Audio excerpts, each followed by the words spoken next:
All right, you guys, happy Thursday. I am so sorry that I've been gone. I promise I'm going to explain everything to you in this episode. We're going to make this episode extra long because I feel like we have to do that. Before we do, I have to tell you, I am obsessed with the Stanford experiment right now. I know we left you guys in a bit of a cliffhanger, but now things have grown increasingly more interesting. So let's jump right back into this. Welcome back to Kandis. You know what? It's actually comedian Tim Dillon that's asking the important questions right now. So let's roll a clip. Does the president of France's wife have a or not? That's the question. And do you know what I was thinking while I had some time? I was thinking, isn't it interesting that Jean-Michel Trogneux didn't sue me? Like, wouldn't that actually make more legal sense? Because in America, it's virtually impossible to sue a public figure because of the actual malice standard. Like, you have to prove, because I think that public figures, it's a part of the public interest. People are allowed to cover them and ask questions. And you have to meet what's known as the actual malice standard, which I think I've explained in the past, but essentially that this person knew the truth 100%. And acted in reckless regard of it just because they didn't like the individual. They just had malice against them. But if Jean-Michel Trogneux had sued me, that standard would have been removed. Jean-Michel Trogneux could have said, excuse me, this person is saying that I transitioned into my sister and that's not appropriate. And then they would perhaps have a very legitimate claim if they could prove that I knew the truth. But they're not doing that. Jean-Michel Trogneux is not suing me. They're not interested actually in exploring that at all. I wonder why that is. Or maybe Jean-Michel Trogneux is suing me under a new name, Brижит Macron. And look, I also want to say that there's a tiny piece of me that feels bad for Emmanuel Macron, because I was speaking with somebody and they were asking, why do you think that this sitting president of France actually filed this lawsuit in America? It's completely crazy. And then suddenly it dawned on me, OMG, I think that Brижit and Emmanuel thought that if they filed this lawsuit, that I would just be a normal person and shut up, because most people would just be, oh, I'm being sued. Let me just shut up for a little bit.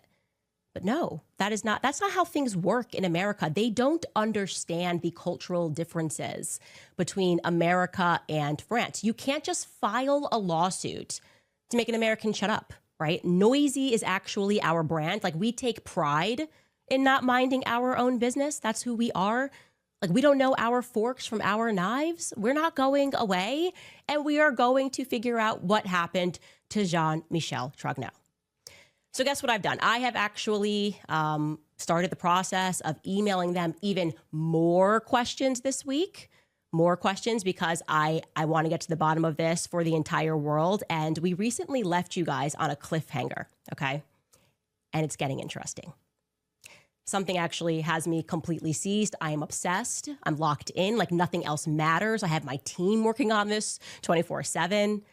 So many of you guys accurately pointed out, that when we introduced to you guys the individual that kind of looks like Jean-Michel Trogneux, that was a part of the Stanford prison experiment. It showed up in a documentary, that side image, like, who is this person? And many of you guys emailed us and said, okay, but Kandis, look further into those documents, and prisoner number 2093 that participated in this experiment looks a lot like our missing boy, right? Like, that looks like Jean-Michel Trogneux. And I have to say, like, initially I put it at a low percentage, but I'm exploring every single lead. I said, okay, I'll just do a little light research into this topic. And there's a couple of things that I want you to remember as I unpack to you what happened next. Okay, first and foremost, Jean-Michel Trogneux goes missing for like a decade, more than a decade. And we know for a fact a couple of things that he was involved in throughout those missing years, okay? Things that I want you to remember. One, Brижит, the current first lady, has already said that she was in the United States and, quote unquote, experienced the moon landing. Okay, I was there when Armstrong walked on the moon. Okay, that's NASA. Remember that. That's one. Two, we know that Jean-Michel Trogneux was in engineering school. That's where the photo comes from. That was very difficult for Xavier Poussard to get his hands on. Okay, so there's an engineering angle, there's a NASA angle. And lastly, of course, we know that Jean-Michel Trogneux was in the military. moon landing, and NASA, and engineering. Lean in now, you guys, because it's going to get interesting. So we told you about that random message, obviously, that we got. Hey, there's this JMT lookalike in the documentary. That was about a simulated prison experiment. It happened in 1971 at Stanford University campus, okay? That was that side photo again. And there were a couple of things that immediately caught my attention. Foremost, why is Hulu making a documentary about an experiment that happened back in 1971? Doesn't that seem sort of random? To me, like that's a little bit random. So I decided to look into that initially. And the story goes that this Stanford prison experiment got back into the news because a man named Thibault Le Texier, he is French, interesting, suddenly became overcome with interest in this prison experiment that happened in 1971. Le Texier is not a psychologist. He does not have a background in psychology. In fact, he had never published a book before he published this book, which for whatever reason got very popular. He was in business management. That was his background. He had published and authored papers pertaining to business management. But suddenly this guy gets a book deal and he publishes a book to debunk this obscure, I would say if you're French, this is an obscure experiment that happened in 1971. And I think now it's important for me to explain to you what the definition is of a limited hangout, okay? This expression, a limited hangout. Essentially, a limited hangout happens when the government wants to prevent citizens from looking into a specific incident or a specific case. They want citizens to literally stop asking questions. So what they do is they try to manufacture a tell-all. Right? Like, oh, I'm actually going to tell you things that you've never known before. We're going to tell you everything. And the idea here is that the public will think that some random independent person has stepped into the public eye and is telling them everything that they're not supposed to know. So they're kind of being invited into the secret. And oh my gosh, we're hearing all of this stuff. It's so detailed. I guess me, a person that's a member of the public, I no longer have to look into that matter myself because thankfully we have this guy to do it for us. That's exactly what happened with the Charles Manson murders. Remember, the prosecutor in that case, Vincent Bugliosi, he wrote the official book, Helter Skelter, and it was a best-selling book at that time. Everyone believed that he was giving them a detailed, never-before-seen account of the who, the what, the when, the where, the why, the how, and therefore nobody else had to look. This guy knew everything, except he lied, right, about mostly everything. And it took author and journalist Tom O'Neill writing that book that I rave about, Chaos, about the CIA and the secret history of the 60s. It is such a point. It is really a potent book. Everyone should read it. And then we learned through his book that it was just one big CIA performance, essentially. We still don't really have answers of what happened on that night. And I don't know that we're ever going to get those answers. But we do know that it was one big CIA performance. They were involved at every level of what happened on that night. And their goal was to socially engineer American society. So I am keenly aware of limited hangouts. I never accept someone saying that they're doing an official debunking on something. I need to debunk it myself personally. So anyways, this French guy, Thibault Le Texier, the story goes, despite having no background in psychology and only having ever written about business management in the past, he says that he watched a TED Talk in 2013 that Philip Zimbardo, who was the Stanford psychologist that enacted this experiment, he said he watched that TED Talk and he just became obsessed with the experiment. And he wanted to at first make a short film about it, but for years that didn't really work. Anyways, here is a clip of him explaining on that recent Hulu documentary how he got involved in this case. Take a listen. In the 50 years since the experiment, no one had done as extensive research as you. Yes, it started as a side project. I used to do found footage films, and I discovered the Stanford prison experiment. I had heard about it, but never really digged into it. I decided to fund a trip to Stanford to go through the archive because I wanted to build a film from the archive. Okay. He says that he spent a week at Stanford crawling through everything. Again, this is a grand debunking. He says, this actually was not that objective of an experiment, and Philip Zimbardo lied. So that already feels like, he's telling us the truth, right? Which he is telling us the truth. Philip Zimbardo did tell a lot of lies about how that experiment came together. And I downloaded Letexier's book, and he reiterates, he tried to make a film, it didn't work out. And then suddenly he pivoted and said, you know what? I'm just going to make this into a book. And voila, I guess somebody just gave him a book deal. Except I know that that's not how book deals work. You can't just be a person that's in business management and go to a place and say, hey, look, I have this idea. I'm going to write this book. I've been looking into this case in the background. Just give me a book publishing deal. That's just not how things work. You have to be somebody to get those deals. Maybe Jordan Peterson saying, this experiment is really important. I'd like to sell a book. And they say yes, because a publisher's goal is to make money, right? They want to make money. Nobody knows who you are. Why are we discussing this in France? The Stanford experiment from 50 years ago, I'm not sold on this narrative. We'll never know, obviously. Anyway, Letexier then does publish this book. He publishes this official debunking. The book is entitled Investigating the Stanford Prison Experiment, History of a Lie. And what's interesting is that he publishes this book in March of 2018. That's exactly the time that Emmanuel Macron is inaugurated into the Elysee Palace alongside Brigitte Macron. I kid you not. So I'm like, okay, 1 point, that's interesting. Like I told you, as I was going through this book that I had downloaded, my interest was further piqued by his acknowledgments page. Traditionally, you are supposed to acknowledge people in your book who helped you to put the book together, and he certainly does that. He thanks the prisoners who contributed to his investigation. He thanks the people that published his book. He thanks some of the documentary filmmakers, but he also thanks someone that caught my eye that has his last name, Letexier. It's a woman named Ramonde Letexier. And I obviously can't mind my own business. So I was like, who's that? Is that your mama? Who's that? And right now I'm making an assumption. Maybe there are multiple people who have that exact name. Maybe it's a very popular name, Letexier, in France.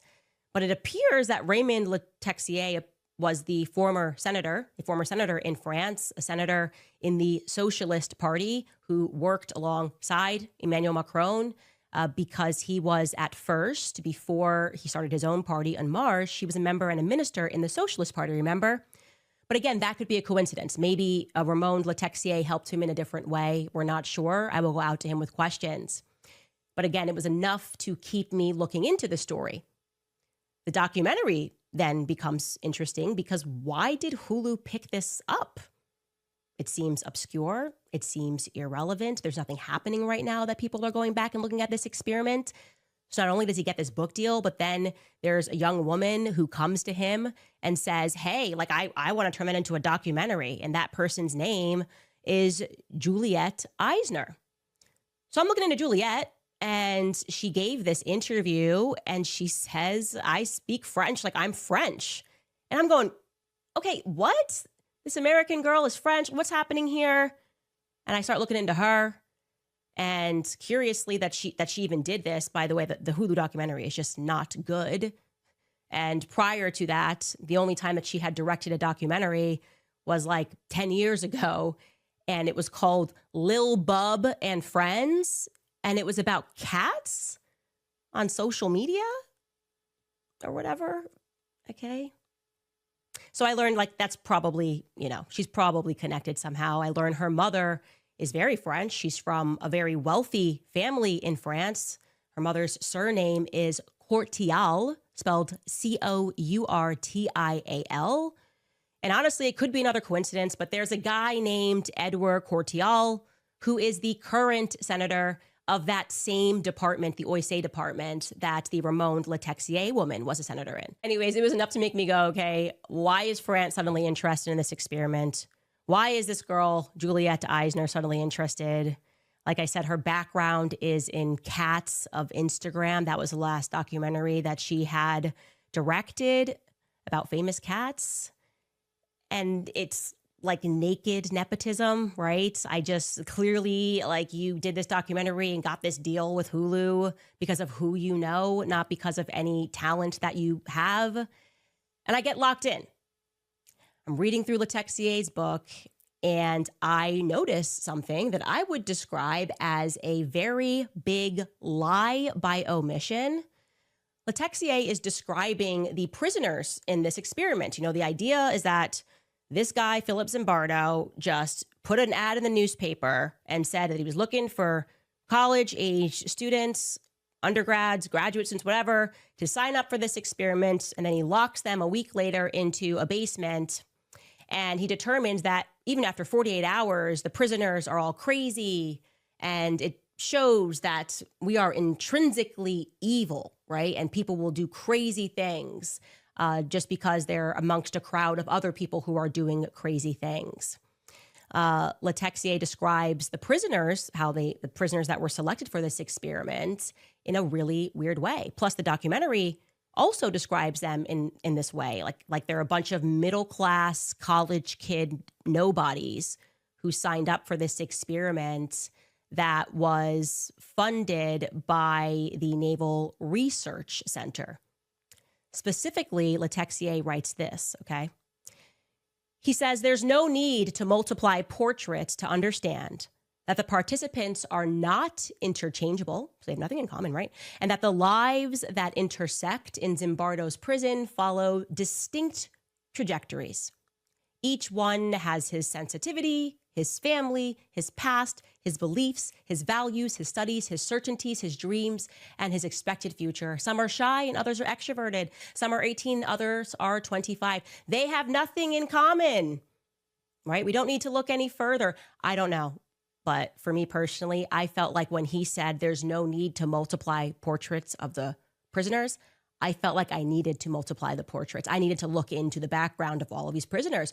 And what I discovered, again, was this lie by omission that was happening from the author. The prisoners, it turns out, he forgot to mention this, were all specifically linked to engineering. They were also very specifically linked to the military. And in most cases, oddly, they were linked to NASA. NASA plus engineering plus the military. And no, these were not just some random students that were floating through the wind and needed some money, okay? It's difficult for me to underscore how dishonest that narrative is, and I'm going to do it by showing you a part of this Hulu documentary, okay? One of the guards was a man named Chuck Burton.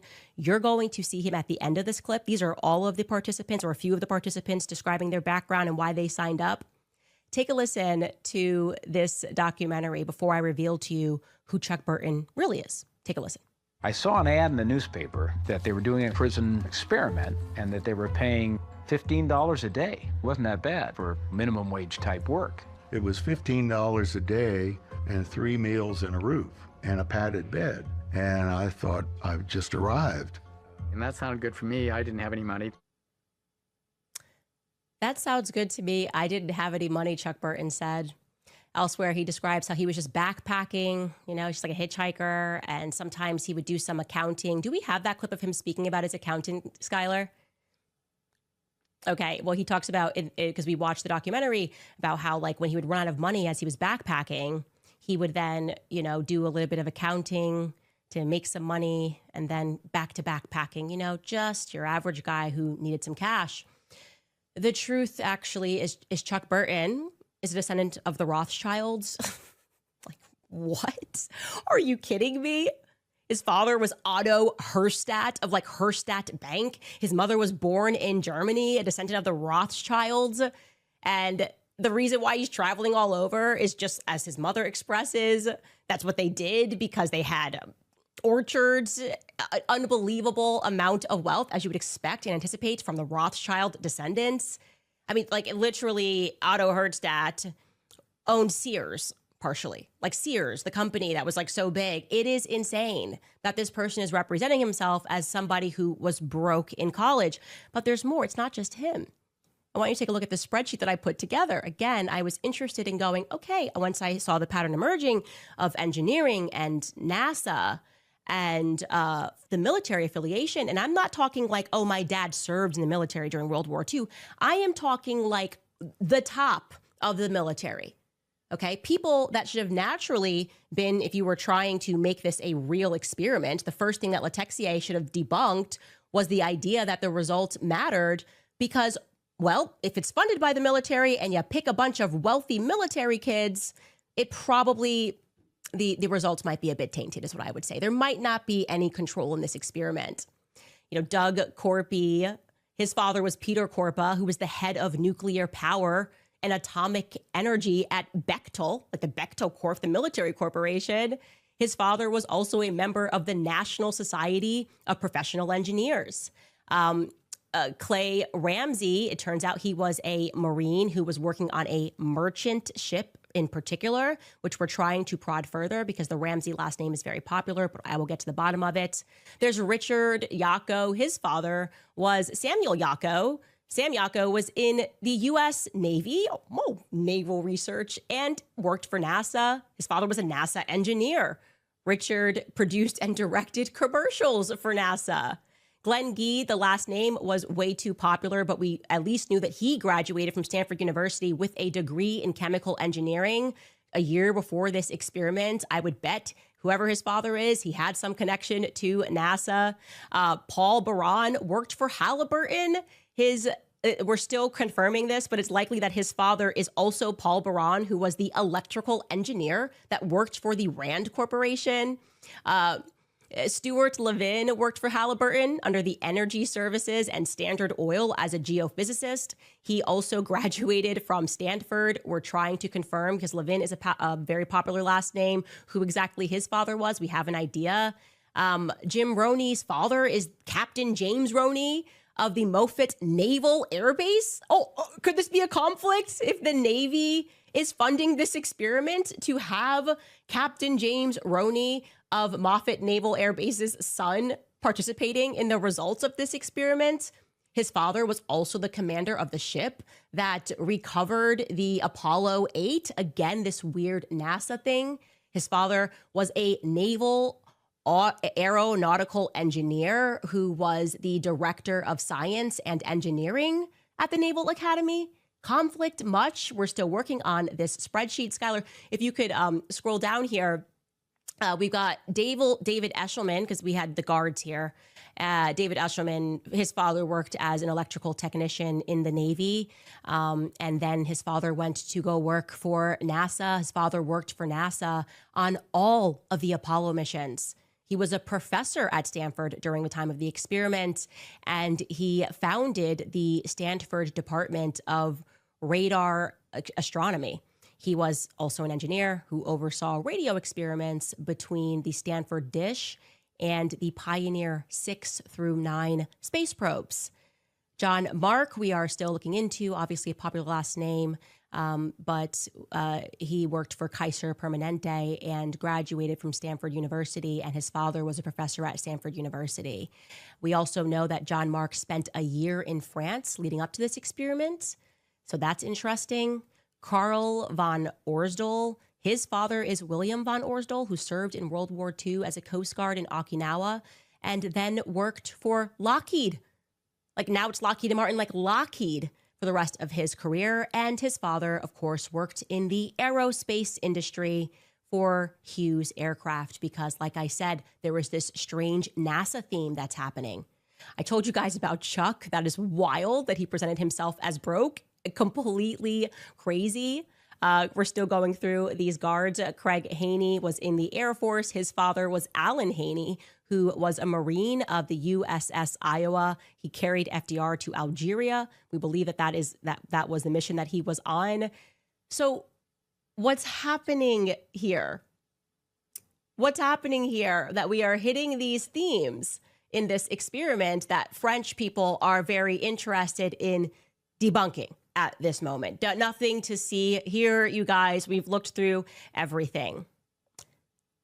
Here's what else. Ready? Curiously, the only prisoner whose identity has not been revealed is prisoner number 2093. That's the only prisoner who we don't know who that is. We have no idea what that person's name is. This person was given 2 different pseudonyms. First Tom Thompson, then Tom Williams. I need to know who that individual is. We can actually show you a clip of this individual, Skylar, from the Stanford archives that are available online. Take a look at this. It's super grainy. 416, you got your hands in the air. Why don't you play Frankenstein? This is correct. 293, you can be the bride of Frankenstein. You stand here. You come over there. Should I act it out, Mr. Correctional Officer? You should act it out. You be the bride of Frankenstein, and you be Frankenstein. I want you to walk over here like Frankenstein and say that you love 293. That's how Frankenstein walks. Walk like Frankenstein. We ask you to walk like you. I love you, 293. Get up close. Get up close. I love you, 293. I love you, 293. You smile, 293. You get down here and do 10 push-ups. 2, 3. Fake and gay. The entire experiment, I am telling you, the more that I've read about it, it is completely crazy that they were allowed to do this. And for whatever reason, they're holding on to this one prisoner, 2093. We can't tell you anything about him. We're citing privacy. But every other prisoner we can tell you all about. Just not 2093. I must know who this is. And you guys, I'm sorry to tell you this. It's not just the experiment that's fake and gay. So was the moon landing. You might not be ready for that. I'm sorry, you guys. It's all one big drama club performance. And there are reasons for these performances done at this magnitude. But when I think of drama, and I think of military, and I think of engineering, and I think of NASA, I know that I cannot rest until I figure out who this prisoner is. Maybe we find out it's not Jean-Michel Trogneau. Happy to find out it's not. But I think we know Brigit was here in 1969. And yeah, it's just getting very, very interesting. And I am like a dog with a bone. I will not let this go. We cannot rest people until we get more answers. I want to introduce you guys now appropriately to Me Not Letting Things Go Ever. Still obsessed with this Stanford experiment. Another interesting lead that came from a Stanford student. They said, hey, I don't know if you know this, but as a former Stanford student, I knew that we could access news archives to see what was published in like the Stanford newspaper at that time in the 70s. And again, this could be nothing, but I'm going to chase down and debunk everything. What they found in the archives was that there was a graduate student named Jean-Michel that was a member of the French Club, and also Bechtel, like the military institute. And I'm going to read you what they found in the Stanford archive. Again, this is from the 70s. You can see they're talking about Bastille Day festivities, and they mention Jean-Michel, a graduate school of business student from France, exhilarated the audience with popular folk tunes from Georges Brassens, one of the most celebrated French folk singers. Okay, so we have a Jean-Michel who is a graduate school student that is performing on the quad. And he also gets another mention in another Stanford Archive clip. I don't know if you have that. I mean, Stanford Archive newspaper. It says French Students Association, Bechtel International Center. Again, that is like the military corp, Bechtel. Jean-Michel will sing all the most successful songs of Georges Brassens. It sounds like Jean-Michel, this graduate student, was into a bit of theater. So I'm interested. I'm interested because we looked through the graduation logs. You know, you can see who graduated, and there is not a Jean-Michel that graduated from Stanford University that we could find. Maybe he dropped out. I don't know.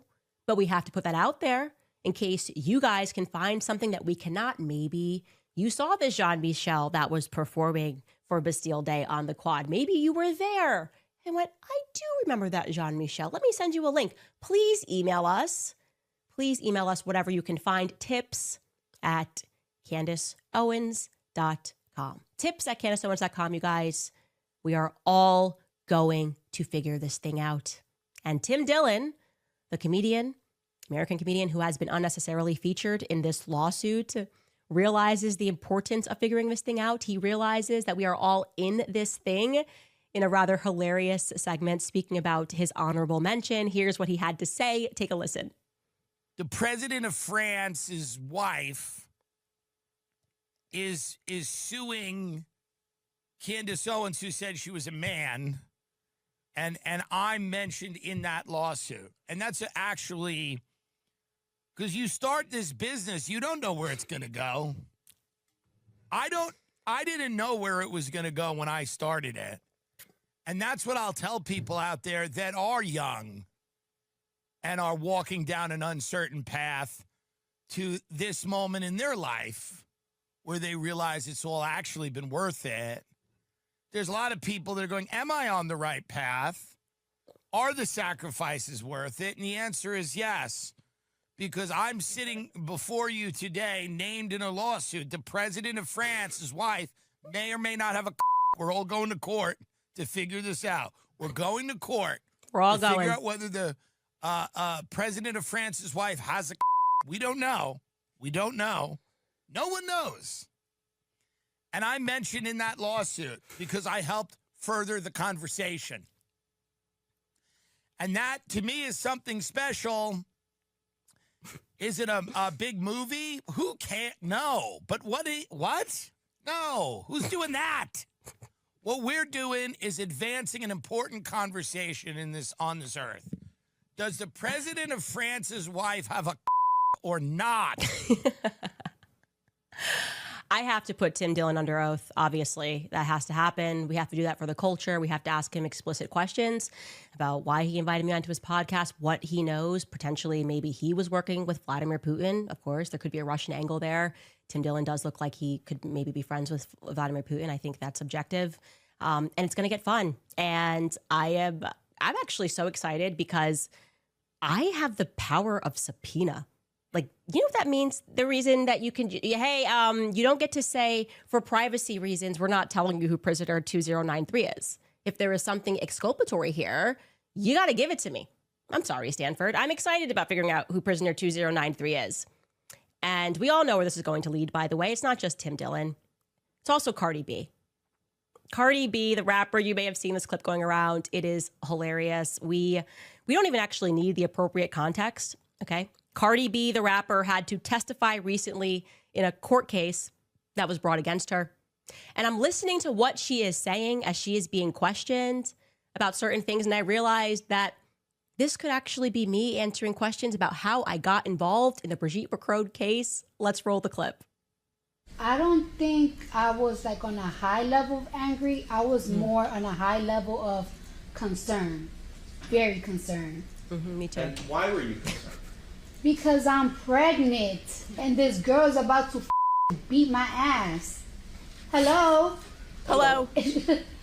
Hello, I'm here. You said she's bigger than you, is that correct? Absolutely. How do you know that?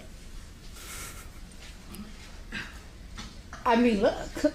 I'm looking, I don't agree with that.